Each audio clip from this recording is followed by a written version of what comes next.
Testing. Is that good?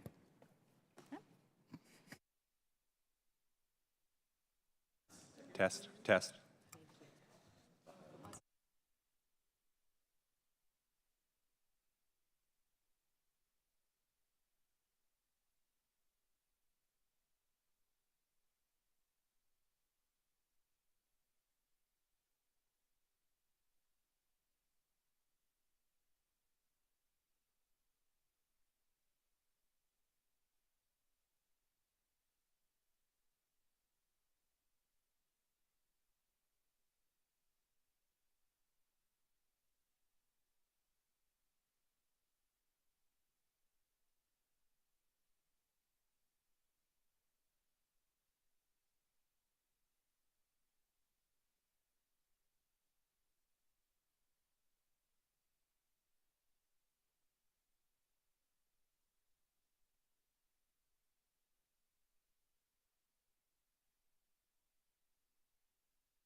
The hearing of the Subcommittee on Health Care and Financial Services will come to order. Welcome, everyone. Without objection, the chair may declare a recess at any time. I recognize myself for the purpose of making an opening statement. Again, thank you all for being here. I appreciate your patience. We're here today to examine the Inflation Reduction Act a year since its passage. Not surprisingly, the Inflation Reduction Act has not delivered on its promises that the Democrats claimed it would. Americans still are struggling under the weight of inflation. Americans are paying more for just about everything: groceries, rent, gas. The most recent consumer price index for August of 2023 increased to 3.7%. When President Biden was sworn into office in January, he inherited a 1.4% inflation rate. Inflation today is more than 2.5 times the rate he inherited. And remember, inflation is cumulative. Over the past 2 years, total inflation has increased by over 17%, and prices are likely only going to tick up. Meanwhile, the Federal Reserve continues to raise interest rates in an attempt to curb inflation, and the inflation brought about by the excessive spending. Frankly, this frustrates me.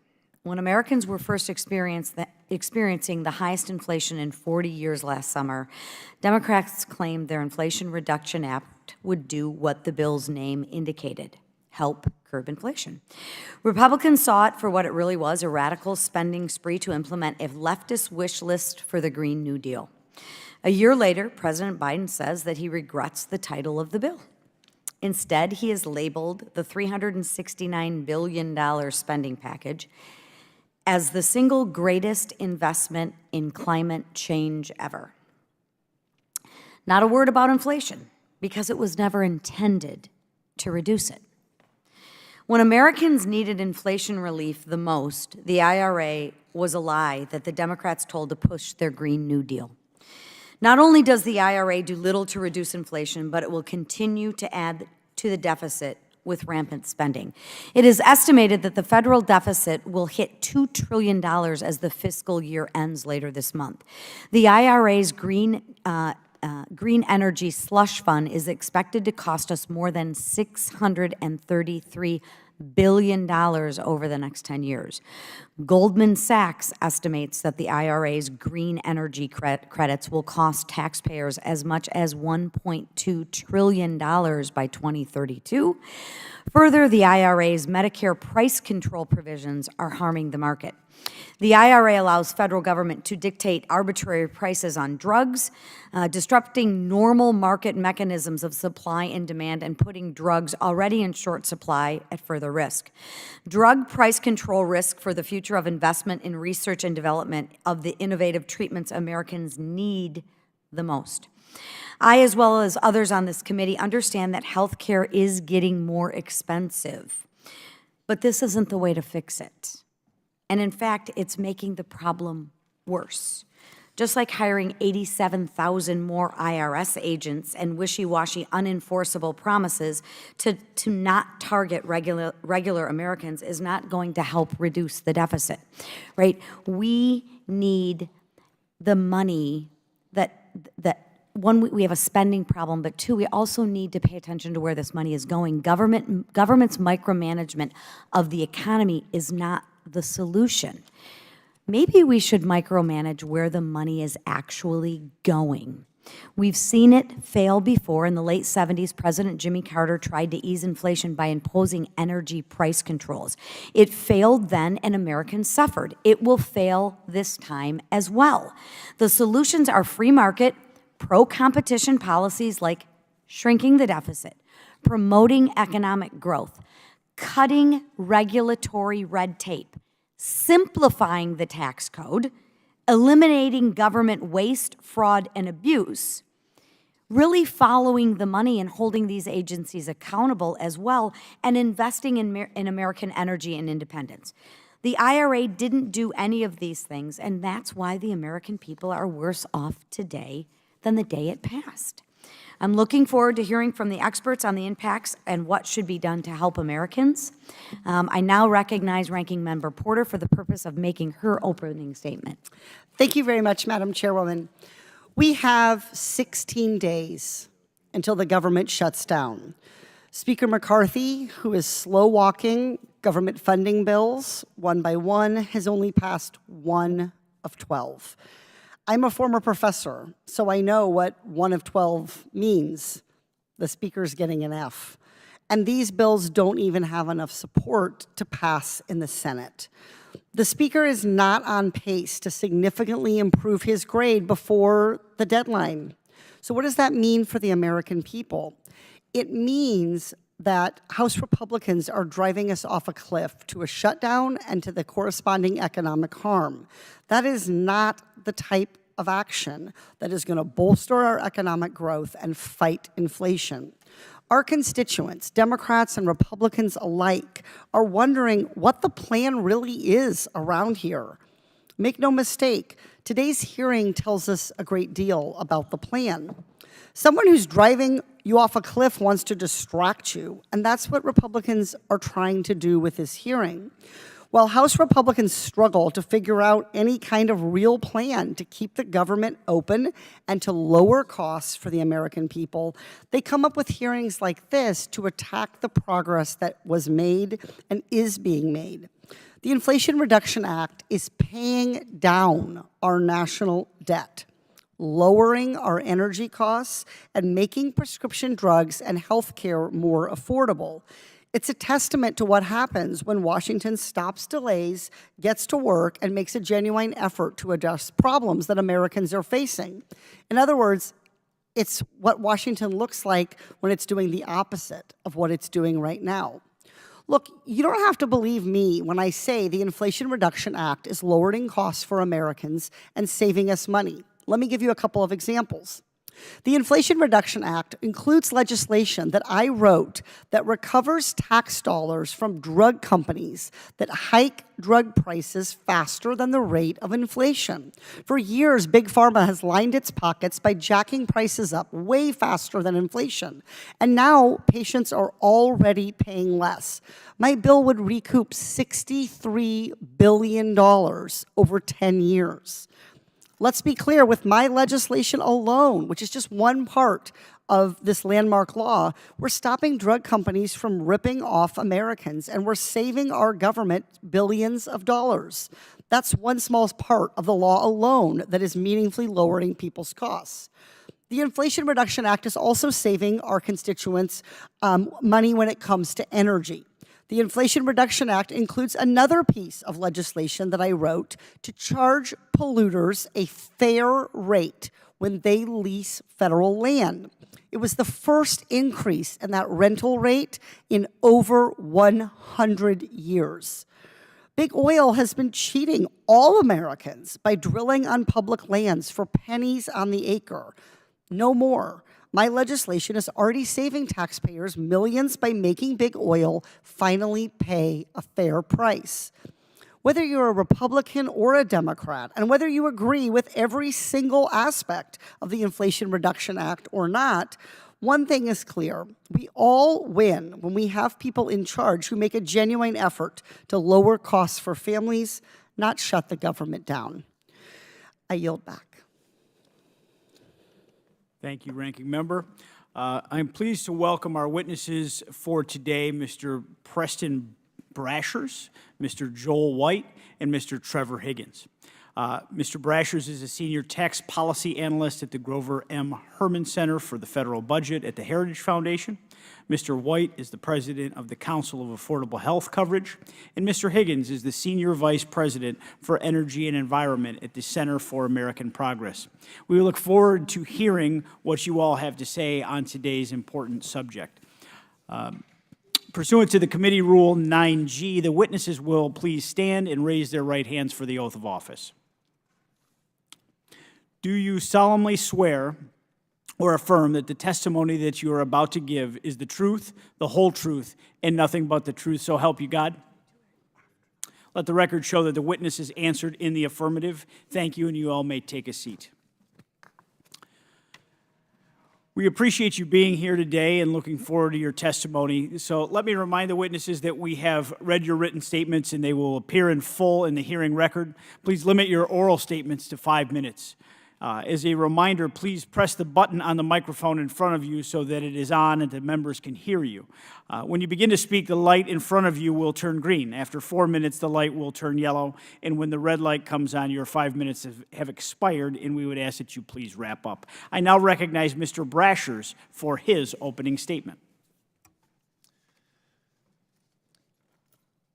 Chairwoman McLean, Ranking Member Porter, and members of the subcommittee, thank you for giving me the opportunity to testify today.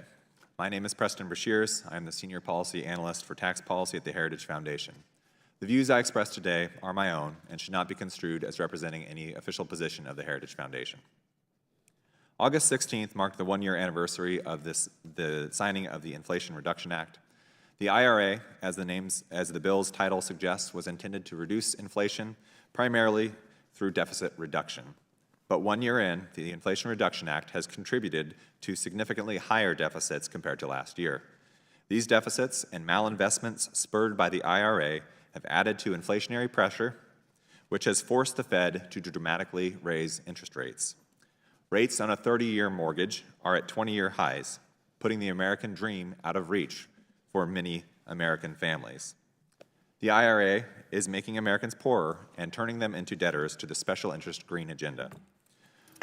Although CBO and some other groups originally scored the IRA as achieving a small surplus over the 10-year budget window, the surpluses were backloaded at the end of the decade, while deficits were front-loaded into the first 4 to 5 years.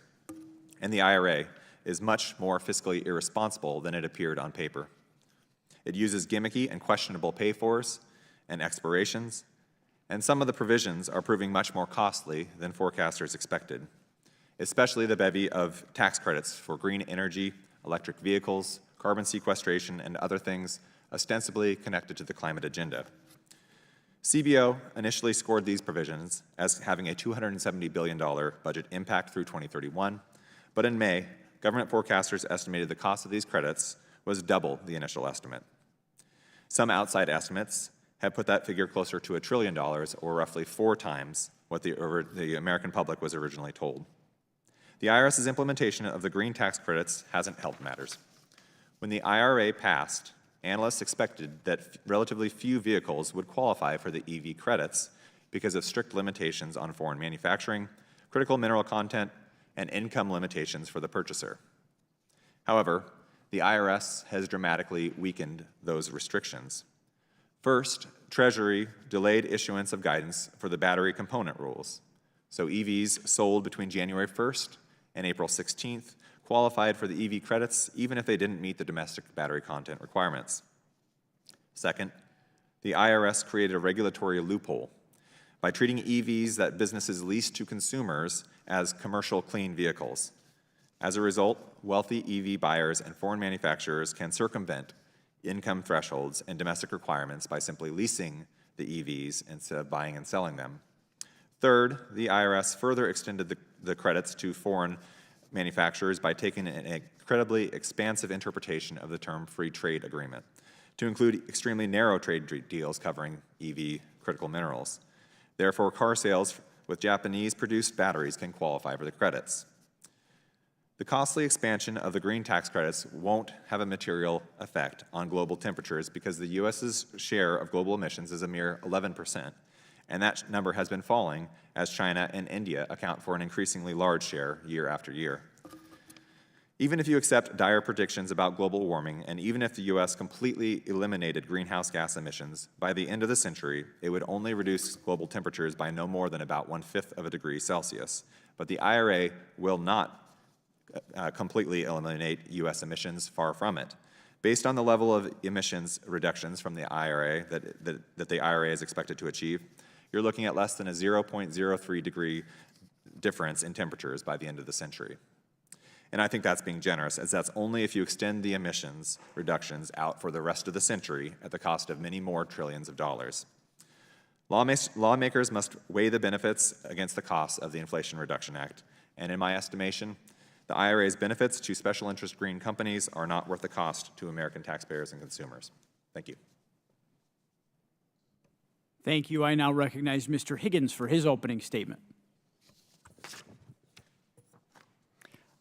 Thank you to Chair McLean and to Representative Langworthy and Ranking Member Porter, the members of the subcommittee. I appreciate the opportunity to appear today to provide testimony on the anniversary of the Inflation Reduction Act. Little over 1 year ago, Congress enacted the Inflation Reduction Act, building on the achievements of the Infrastructure Investment and Jobs Act and the CHIPS and Science Act. This groundbreaking legislation is already at work today, growing the economy by investing in the middle class. The new law connects good-paying jobs and apprenticeship programs to clean energy incentives for the first time. It builds supply chains and domestic manufacturing that will equip America to compete in the global clean energy economy for decades to come. It cleans up air pollution that is concentrated in low-income communities. It modernizes the IRS to deliver better service to taxpayers and fair enforcement. And it cuts healthcare costs and household energy costs in every region of the country. Together, these investments are laying a foundation for continued climate action in ways that will bring benefits to people in their everyday lives and put the U.S. climate goals within reach to achieve an emissions reduction of 50 to 52% below peak levels by the end of this decade. I'd like to briefly take each of these points in turn. First, IRA is not only expected to create more than 1 million new jobs in 2030, it has already created, in just this last year, more than 170,000 clean energy jobs across the United States. These aren't just jobs of the future, these are jobs right now. And importantly, the full value of the new clean energy tax credits is only available for project developers who pay prevailing wages and employ people in apprenticeship programs, ensuring that the clean energy economy will be built with good jobs. Second, IRA is investing in domestic manufacturing and resilient supply chains by requiring increased proportions of domestic content, incentivizing domestic production of batteries and critical mineral processing, and supporting reinvestment in energy communities. According to a recent report from the Rhodium Group, more than $200 billion has already been invested, public and private, to deploy clean energy since the passage of the Inflation Reduction Act. And Climate Power has documented examples of new clean energy projects across 44 states and counting. Third, IRA investments help clean up air pollution that is concentrated in low-income communities, which is projected to save more than 4,000 lives every year by the end of this decade. The Justice 40 initiative has already organized more than $90 billion across 24 federal agencies to ensure these programs are actually bringing benefits to disadvantaged communities as intended.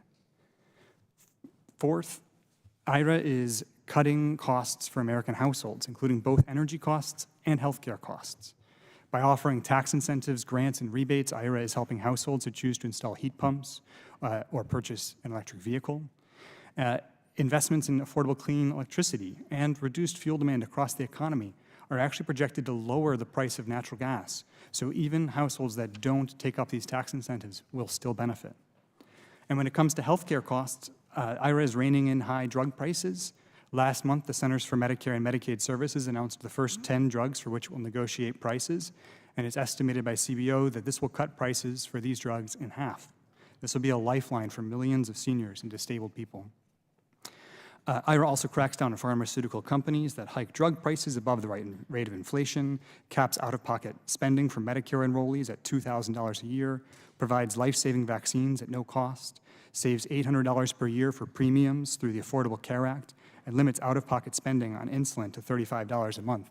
When you look at inflation, this is what it is. It's about household energy costs. And when IRA passed, inflation rate was 8.3% annually. This month, it's 3.7%. That's progress. And in fact, the United States is experiencing lower inflation and the United Kingdom was 6.4%.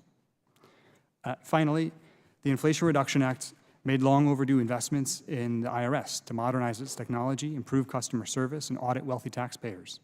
Thanks to the new funding, the IRS reduced call wait times this tax filing season from almost half an hour to just 3 minutes. And tax enforcement is about not just collecting needed revenue, but also unrigging the economy for workers and honest taxpayers while making sure that the wealthy pay the taxes they legally owe. So in conclusion, these benefits are just beginning to take effect. We're only 1 year in, but already the Inflation Reduction Act has created hundreds of thousands of jobs delivering clean energy across the country and has begun to onshore supply chains that China has long sought to dominate. The new job quality, domestic content, and place-based investment incentives for clean energy are building a sector that will serve as an example for the rest of the economy. Thank you for the opportunity to testify here today. Thank you. I now recognize Mr. White for his opening statement. Congressman Langworthy, Ranking Member Porter, thank you for the opportunity to present my views here today on the Inflation Reduction Act. My comments will focus on the new Medicare drug price settings program, but I'm happy to answer any questions you may have. I want to start off by discussing the human impact of the law.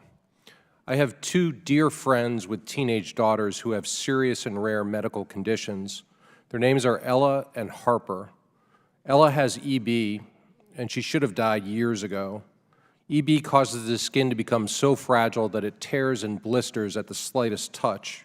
There is no cure, and the current treatment includes daily wound care management and protective bandaging. Ella's dad told me once he spends $10,000 a month on bandages alone. In May, the FDA approved the first and only medicine to treat EB.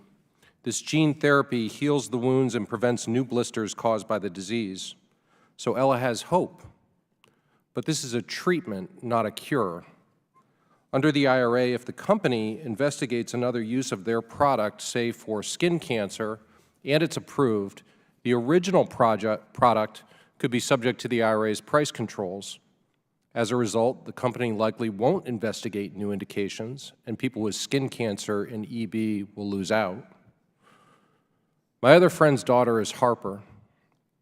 She has ITP and was diagnosed when she was 6 years old. Her immune system attacks and destroys her platelets by mistake, leading to bleeding and bruising that can be life-threatening. It's unknown why this happens. People with chronic ITP don't have a host of treatment options, and there is no cure. So I get angry when I hear some politicians talk about the IRA's benefits and none of the downsides, such as how the law may lead to fewer cures for people like Ella and Harper. We have decades of experience in other countries about how similar price-setting systems impact patients, including less access and fewer innovations. In the U.S., since the enactment of the IRA, we've already seen investments shift away from pills and entire research programs for blindness and cancer pulled since the enactment of the law. All of the experts, all of them, CBO, the CMS actuary, and private academics agree that the IRA will result in fewer therapies. They simply disagree on the extent of the damage. The most optimistic estimate is from the Congressional Budget Office. They say there will be 2 fewer treatments or cures over the next few years. Some are willing to accept that. Ella and Harper are not, and neither am I. They need 2 more cures. With respect to the law's implementation, CMS recently announced the 10 drugs selected for Medicare's drug price setting program. Congress exempted the price setting program from the normal rulemaking process enshrined in the 77-year-old Administrative Procedure Act. The Democrat author of the APA said it is a bill of rights for the hundreds of thousands of Americans whose affairs are controlled or regulated by federal government agencies.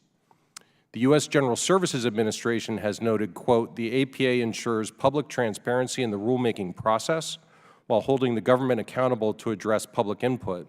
Transparency and accountability ensure integrity throughout the process, end quote. By exempting the program from the normal process, politicians and bureaucrats can set prices that impact our health care in secret. Practically, this means CMS can change the rules on a whim. The agency does not have to accept feedback from stakeholders, and it does not have to explain its decisions or provide an analysis of the impact on their patients.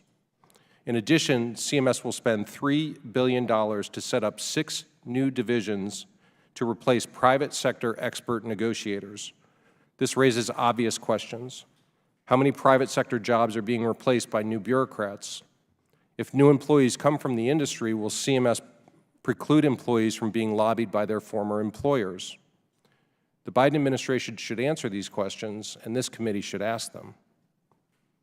Finally, I'm concerned the law will increase costs and worsen health disparities. For example, Medicare's price controls apply to pills 9 years after FDA approval versus 13 years for biologics. This small molecule penalty creates powerful incentives to create more biologics and less pills. The problem is that biologics are harder to genericize and are typically administered by a doctor in a more expensive setting. For patients who lack access to doctors, such as people in rural areas or low-income urban communities, they will find getting their drugs much more difficult. To address this, Congress should eliminate the small molecule penalty. In conclusion, I think we all want lower health care costs, but we also want good access to care and new innovative products. I've outlined 7 solutions in my testimony that won't harm innovation and access, but Congress should start by repealing the drug price setting program. Ella and Harper would thank you. Thank you all for your opening statements. I now recognize myself for 5 minutes of questions. I want to start by asking you, Mr. Beshears, whether or not you believe so-called green energy subsidies are effective at reducing inflation. So the green energy subsidies will benefit people that want to buy electric vehicles, which is predominantly going to be very wealthy people. The typical lower to middle income person is probably not going to benefit from the EVs in the same way. The overall effect of the Inflation Reduction Act's green tax credits is going to dramatically increase deficits. And that is the primary cause of the inflation that we've been experiencing. The inflation, when the federal government is spending substantially more money than it is taking in, there are 2 ways that can manifest itself. It can either manifest itself in higher inflation or in higher interest rates. For a while, the Federal Reserve was absorbing a lot of that Treasury debt that was being issued, and therefore it was what we were seeing was inflation. Since then, it's changed its tack and it's started raising interest rates, but that's got its own set of problems. Well, thank you. It's funny that the Biden administration claims that this act is there to reduce inflation when one of the primary strategies they're using is inflationary by nature. The subsidies themselves, while supposedly funded to relieve financial pressure on consumers, instead impose radical, short-sighted, and incredibly expensive so-called green energy policies on working families. And that's exactly what we're seeing in my home state of New York. The IRA allocates almost $9 billion on 2 separate rebate programs, all for electric appliance installation, and one known as the Homes Rebate Program. These rebates are offered to consumers who make improvements to their homes that achieve energy savings benchmarks. However, last month, the DOE issued guidance telling states to ban homes from accessing these rebates if they intend to upgrade their liquid or gas-fired appliances to more efficient models. The document says they should only be allowed to do envelope improvements, such as install efficient doors, windows, or insulation, even if their HVAC technician suggests the heating system upgrade will realize the greatest energy savings for their home. Dr. Beshears, I'm sure you'll agree that these rebates don't seem to benefit consumers? In my estimation, would be no. So, Dr. Beshears, who do green energy subsidies largely benefit? The companies that are engaged in the green industry, they will obviously benefit. The overall effect, I think, on the economy, though, is not going to be creating jobs. It's not going to be creating new wealth. It's simply reallocating it, and in fact, the total size of the pie is going to be diminished because we're moving to less and less efficient companies, less and less efficient products. Now, Dr. Beshears, have you heard of the Drive Clean rebate for electric cars? It's an offer in New York State through the state's Charge New York initiative. I know there's similar rebates in other states as well. I'm not familiar with that one. Okay. You know, most green energy rebates, including the electric vehicle subsidies, do not benefit the majority of consumers.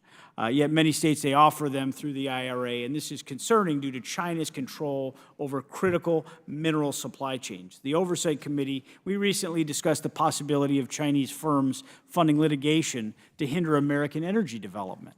If we don't produce our own energy and mine critical minerals, we risk dependence on China for the Biden administration's priorities. And if China cuts off our access to critical minerals, it could lead to a significant price increase affecting all of these priorities. Do you think America could face a green energy bailout if there was a significant supply chain interruption? I think the possibility of a green energy bailout is actually pretty high, given what you're seeing in terms of all the grants and loans in the program. I think we already saw today. Ford was noting that they were having large losses from their EV business. So I think the probability of that is it's certainly not low. Yeah, I spent a lot of my time in recess talking to different, retailers, especially auto dealers, and they can't move this product. I mean, this is the government picking winners and losers, and right now it's looking like a loser from my perspective. Thank you. This mistitled Inflation Reduction Act is nothing more than an attempt to push the green agenda by the Biden administration on American citizens. Subsidies were sold as economic relief have actually led to increased inflation that's disincentivized investment in industries not eligible for tax credits. The administration's green agenda hurts the everyday American, and I'm glad we were able to have this conversation with you today to bring this to light. I now recognize Ranking Member Porter from California for 5 minutes. Thank you very much. We had a major heat wave harming portions of the United States during most of July and August. And in Southern California, where I live, we saw temperatures get as high as 110 degrees. Mr. Higgins, if you were experiencing this kind of extreme heat, what would you turn on in your home to keep yourself safe and comfortable? The air conditioner. The air conditioner. We'd all prefer to turn on the air conditioner. But not every American can afford an air conditioner, let alone pay for the energy needs of that system. I know a resident of California's 47th congressional district who got frustrated during the heat wave. They got literally hot and bothered. Throughout the summer, they didn't have air conditioning in their home. And this constituent is concerned about the increase in temperatures, the air quality issues with wildfires, and they want to buy an energy-efficient heat pump to cool their home, bring down their heating costs, and reduce their dependence on volatile fossil fuels. But she can't just go spend the money because she also needs to replace her broken gas stovetop, which has one working burner, and her 20-year-old dishwasher. Mr. Higgins, how can the Inflation Reduction Act help this Californian afford a heat pump and lower their bills without breaking the bank? Thank you for the question. It's for the first time, there are new incentives for heat pumps because of IRA. It includes a tax incentive of $2,000, but that only helps households that have the tax liability. So there's also a program to create rebates for low-income households, which will be administered through the states, which for participating households, it can cover up to the entire expense, including installation and electric upgrades. Okay, so this household has tax liability, so I think they're going to be able to get the $2,000 per year for a heat pump. This sounds like this really would help this Californian be able to afford this heat pump, really bring down the cost, reduce the carbon footprint, help her save money on energy bills in the long term. Mr. Higgins, can this hot and frustrated Californian go get this heat pump using this credit? Yes, and Treasury is working on guidance right now. Oh, stop there, Mr. Higgins. This Californian is hot today. Can they go get a heat pump using this credit today? They'd have to wait until the end. They file their taxes to get their rebate, but Treasury is working on the guidance to make that much clearer so that by next summer, this will be a much smoother option for households than it was this summer. So right now, the Department of Energy, Department of Treasury, they're still preparing to roll this out. That's right. So it's been a year since the Inflation Reduction Act passed.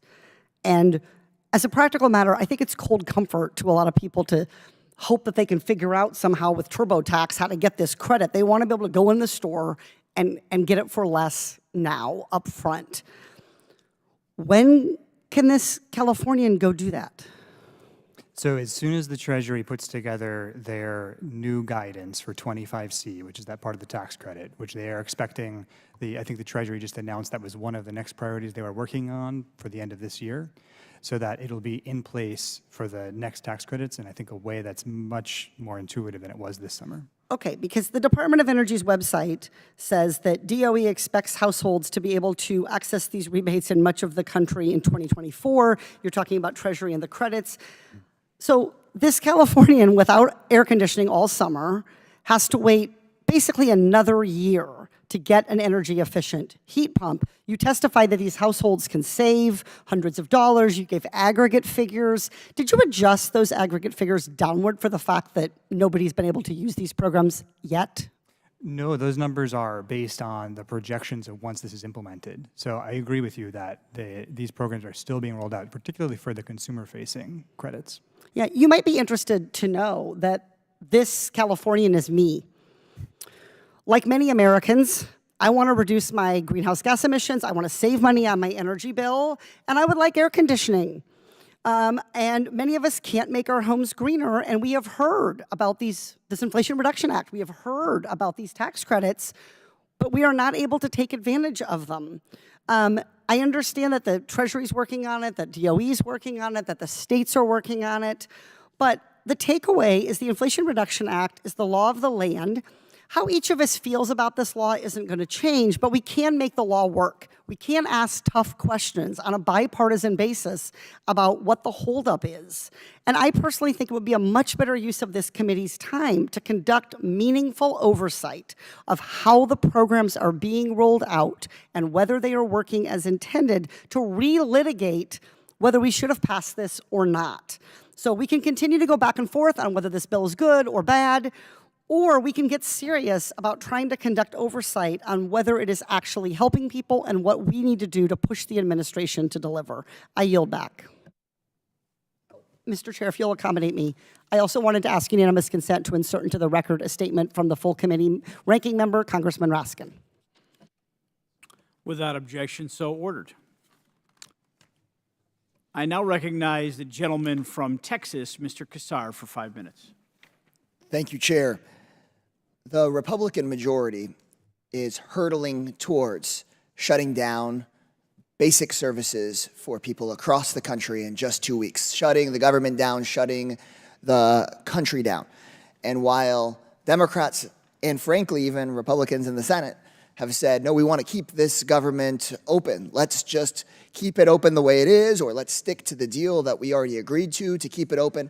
It seems like the Republican majority wants to close it while demanding unreasonable things that'll never pass, like kicking 100,000 kids out of their Head Start and preschool programs, kicking 20,000 working class people and seniors out of their housing, slashing funds for things like public education and climate action. And I get asked by my constituents back home in Texas, why would they do that? And to me, I think back to the very first votes I took on legislation under this Republican majority, which were votes to cut IRS funding so that billionaires could get away with cheating on their taxes, cut IRS funding so that big corporations could get away with not paying their fair share. And that's what we're dealing with again in this hearing. As we have keep on walking down this path where we could wind up in another government shutdown caused by the Republicans, we're having a hearing blasting the Inflation Reduction Act. And the Inflation Reduction Act, signed by President Biden, is the first time in my lifetime that I've seen a bill passed that finally holds corporations accountable to paying their taxes.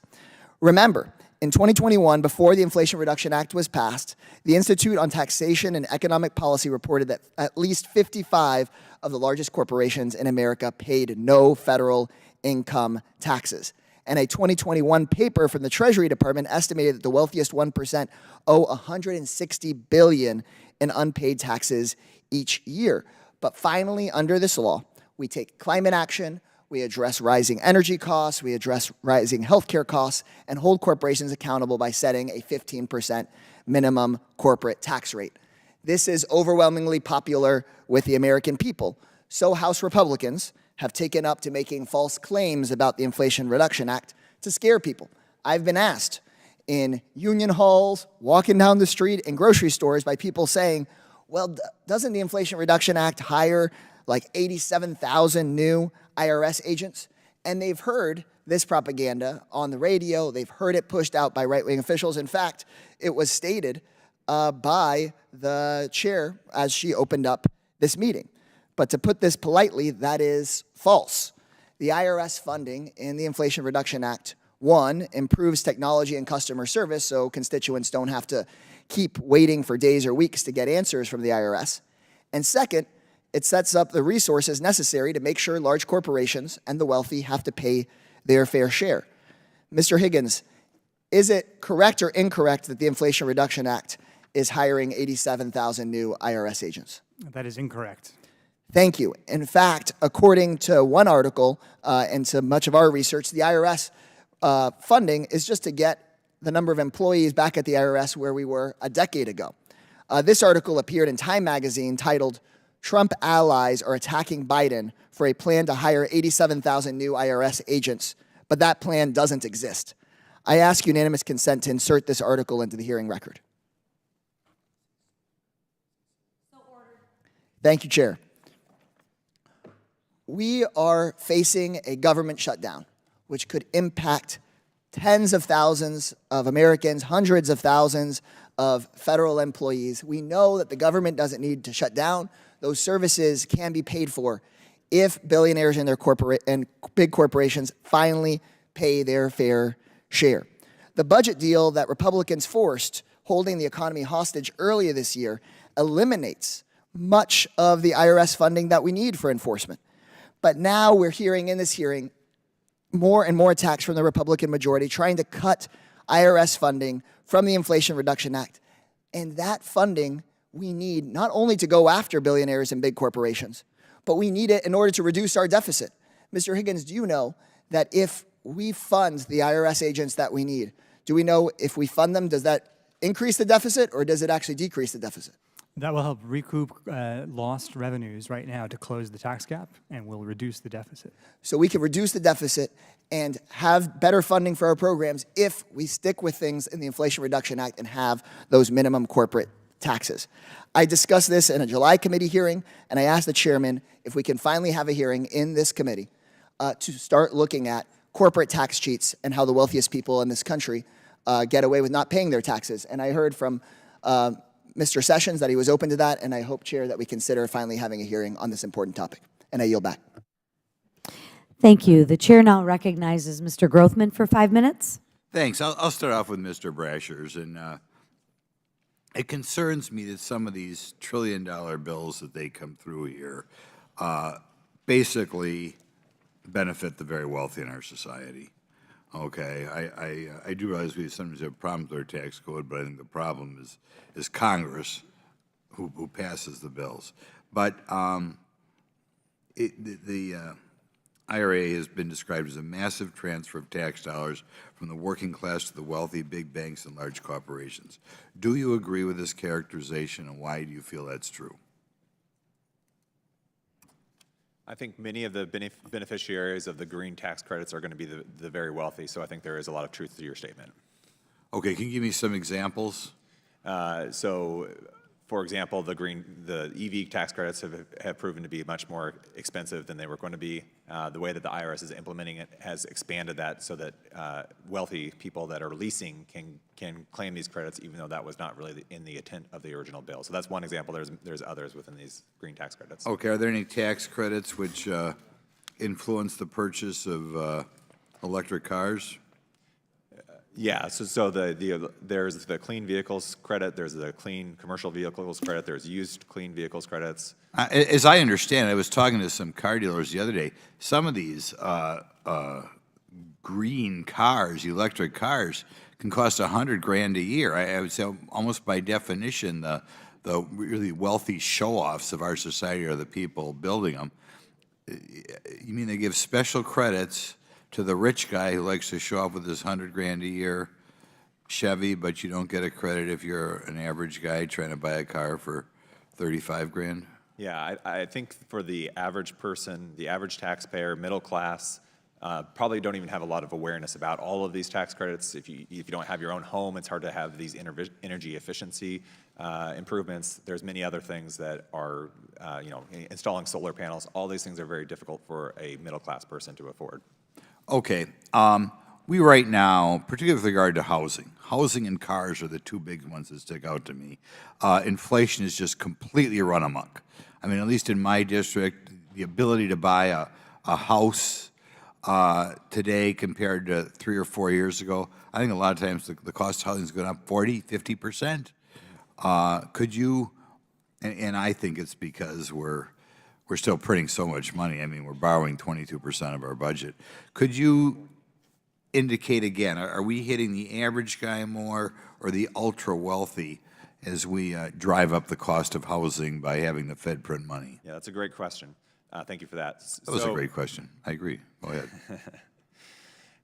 Yeah, so inflation is a silent tax that it hurts everybody, but I think it particularly hurts middle class and lower income people. And what you're referring to in terms of housing costs, the fact that interest rates are through the roof, that's going to be very hard on a... And the cost of a house. I don't know how a young person is going to get going in life after we get done of 4 years of this guy. I mean, how can you afford a house when in my district?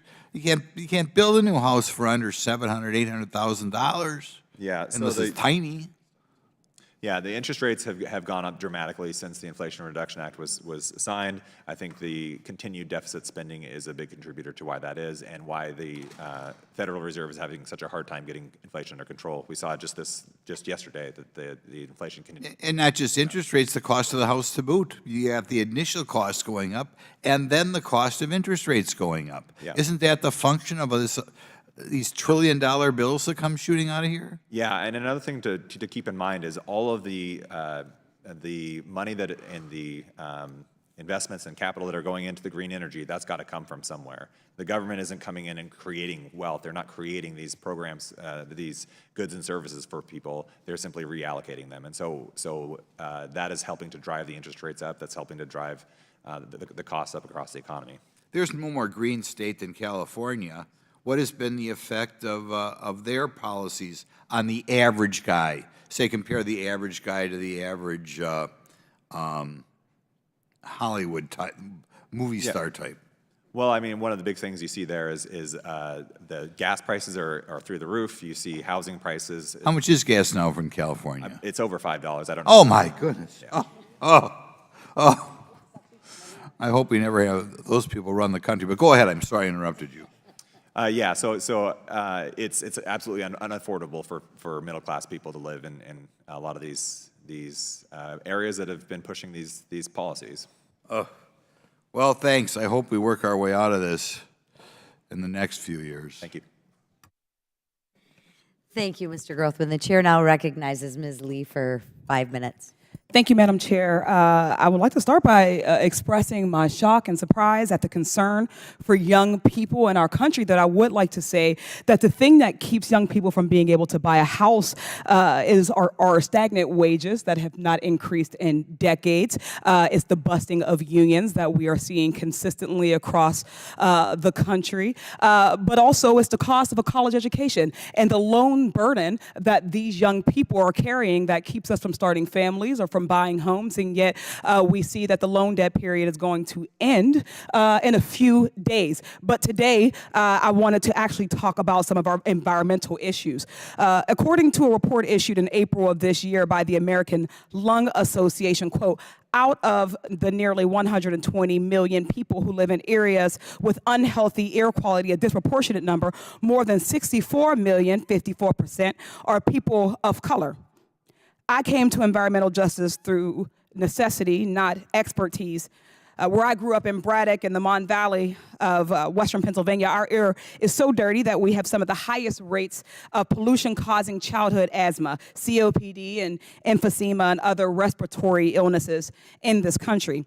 The American Lung Association's 2023 State of the Air report found that ozone smog pollution levels in the Pittsburgh, Newcastle, Weirton metro area have declined, which is phenomenal. However, the metro area I represent, quote, continues to rank among the worst 25 metro areas in the country for both short-term and year-round particle pollution. Dirty air is killing people, and it is disproportionately harming minoritized communities. Black people are exposed to 1.54 times more fine particulate matter than white people and are 3 times more likely to die due to air pollutants. And black women have the highest death rates because of asthma. Mr. Higgins, I note that a paper published in April of this year by the Center for American Progress stated, quote, a key insight driving many of the Inflation Reduction Act's investments is that federal dollars go a lot further in places that have experienced underinvestment in a private market, often due to historical and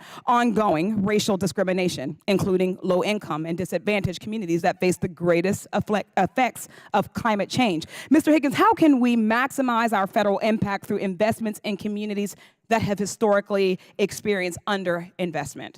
It's such an important question because you're right that the effects of the fossil fuel pollution and climate change are disproportionately affecting Black and brown communities and low-income communities. That's why the Inflation Reduction Act takes pains to create new programs that will help to serve these areas, including set-asides for low-income investment through the tax credits, a greenhouse gas reduction fund, which requires 40% of its spending to be for the benefit of disadvantaged communities, echoing the Justice 40 initiative. There are climate pollution reduction grants, climate justice block grants. I'll give a couple of examples of projects that have already been funded, if I may. Yes, please. That I think help to demonstrate the promise of Justice 40 already. So, for example, we recently saw a $19 billion investment in the electricity distribution grid in Jefferson Parish, Louisiana, to help protect against future hurricanes. There's a new grant supporting the Chicago Transit Authority's plans to run an all-electric bus fleet, which will disproportionately benefit the air quality in communities that are facing the worst pollution now. And this extends to all sorts of disadvantaged communities, including in Tulare County, in a rural area. There's new money to retrofit an old hydroelectric system. So these sets of investments, I think, benefits communities all across the United States, but you have to be intentional about it, and the Inflation Reduction Act provides new tools to make it possible. Thank you. Southwestern Pennsylvania groups have already received more than $2 million to monitor levels of harmful air pollution. The EPA has issued an additional $236 million in IRA funds nationwide for air monitoring, including grants for monitoring near industrial facilities, multi-pollutant monitoring, and air quality sensors in disadvantaged communities. The IRA includes a program called the Greenhouse Gas Reduction Fund, which will help reduce polluting emissions, particularly in low-income and disadvantaged communities. Mr. Higgins, I thank you for your answer about how the IRA will benefit those disadvantaged communities, and also your answer earlier to our ranking member about how the IRA will help low-income households reduce their energy bills. But to put it in more perspective, the provisions in the IRA could lower energy bills for Pennsylvanian families by more than $341 per year. The IRA provides precisely the investments we need to combat climate change and helps the communities that have suffered disproportionately from air pollutants. And while we're also seeing investments in our workforce, Pennsylvania's Governor Shapiro recently announced a commitment to reserve at least 3% of all funding they receive from the IRA to fund workforce development and on-the-job training, investing as much as $400 million over the next 5 years in workforce training. So to sum it up very quickly, the IRA's investments to fight pollution across the country will not only help improve air quality and preserve a livable future for our children, it will lower energy costs for working families, protect us from the impacts of climate disaster, and create thousands of good-paying union jobs. I'd like to thank my Republican colleagues for holding this hearing and giving us the opportunity to highlight such strong investments in America's future. Thank you, and I yield back. Thank you, Ms. Lee. I now recognize myself for 5 minutes. Mr. Brashears, simply put, does the Inflation Reduction Act, in fact, reduce inflation? No. Do you have any data to support that? Is that your opinion? The Inflation Reduction Act was intended to reduce inflation by reducing the deficit, but the deficit has doubled from last year, from about $1 trillion to $2 trillion. So the evidence is, and even if you looked at the original estimates, it was not going to be reducing the deficits in the initial years. So the fact that everything has blown up in costs, that tells me that no, it has not reduced inflation. So facts and evidence. Crazy. Okay. What impact does the IRA have on prices Americans are paying at the gas pump and in the supermarkets? So what we have seen so far since the Inflation Reduction Act went into place, and most of the provisions went into place in January 1 of this year, and the average price of gasoline was $3.09 at the time. Now it's up to $3.84. So the evidence is that the prices of gasoline are going up. I'm sorry, could you repeat those numbers again?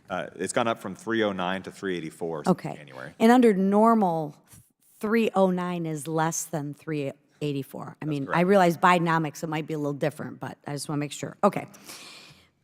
Switching gears, Mr. White, will the IRA increase the cost of prescription medicines? Absolutely. I mean, the first thing is for the inflation rebates, CBO has said repeatedly that those will lead to higher launch prices. So yes, it will increase drug prices. And can you expand on that just a little bit more? Sure. So if a drug company is subject to an inflation rebate, what it says is that if my drug price increases faster than inflation, I have to pay a rebate back to the government. So as a company launches a product, what the Congressional Budget Office has said is that they will take that into account when pricing their product and try and price it as high as they possibly can so that as they increase prices over time, they're not subject to. And is there any evidence of this, or is this just your opinion? This is the experts at the nonpartisan Congressional Budget Office have said this. I'm just making sure we're following the facts as opposed to opinions. So to follow up on that, the IRA uses the term negotiations, right, as code language for government price controls on drugs. In your assessment, what impact will price controls have on the ability for Americans to access medications? It will make it much more difficult to access new and innovative medicines. It will also lead to drug shortages. I think we have decades of evidence from other countries that have tried this approach, and in every instance, access. Can you give us an example? Sure. In the UK, for example, they've had this system in place, a similar system in place for several decades. They have access to about half as many medicines as people in the United States have. Interesting. Thank you. Mr. Brashear, is a green energy subsidy, are green energy subsidies effective at reducing inflation? No, I would say they're not. Can you expand on that for me? These are subsidies that are merely shifting the incentives around to push people into purchasing certain items and not other items, but they're not expanding the supply. They're merely rearranging, I guess, the distribution, the allocation of people's money. But there's no increase of supply. Would it be safe to say that if a policy was so effective and it worked so well and it helped so many people, that a policy like that wouldn't need a subsidy because people would go and buy that product, whatever it may be? I think that's a very good way of stating it. If you didn't, Seems common sense, it does seem common sense, yes. right?